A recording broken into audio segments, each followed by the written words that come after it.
C'est avec une grande émotion que je prends la parole aujourd'hui pour marquer la fin de ma mission en tant que ministre de la Jeunesse et des Sports. Tout d'abord, je tiens à exprimer sincèrement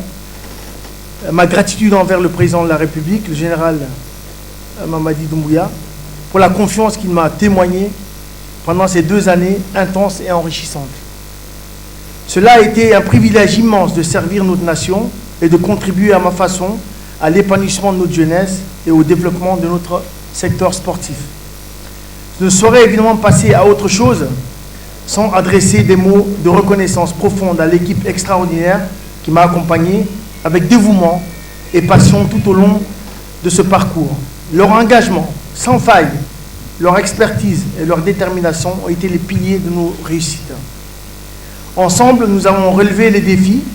concrétisé des projets ambitieux et tracé la voie pour un avenir prometteur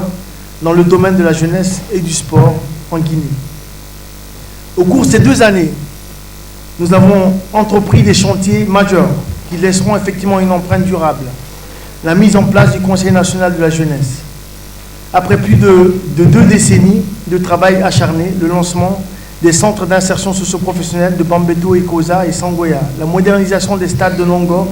et du 28 septembre, la création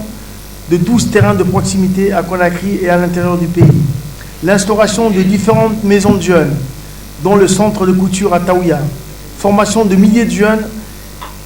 sur notamment le développement personnel et l'entrepreneuriat, création de plusieurs milliers d'emplois sur l'axe Conakry-Labé,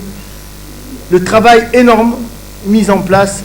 par nos EPA, malgré évidemment le peu de moyens mis à leur disposition. Les réformes au niveau du sport sont autant de réalisations qui ont été marquées par notre passage. Alors, après plus de 20 ans d'expérience politique au Parlement belge et en tant que député et maire d'une commune belge pendant plus de 20 ans, ces 2 années effectivement en Guinée ont été une expérience unique et très enrichissante pour moi.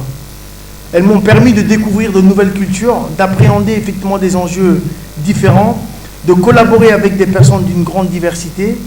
mais de comprendre aussi qu'effectivement, qu'il faut beaucoup de force pour pouvoir accompagner un pays comme la Guinée, parce que les défis sont tellement énormes, et la jeunesse, effectivement, représente 77,3% de la population, et donc c'est un département qui doit être un département transversal,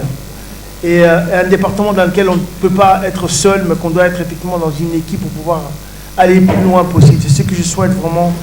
à cette nouvelle équipe. Aujourd'hui, alors que je tourne effectivement la page de ce chapitre important de ma vie, je souhaite du fond du cœur bonne chance à mon successeur et à toute son équipe, que les défis à venir soient autant d'opportunités de se dépasser et de faire briller notre pays.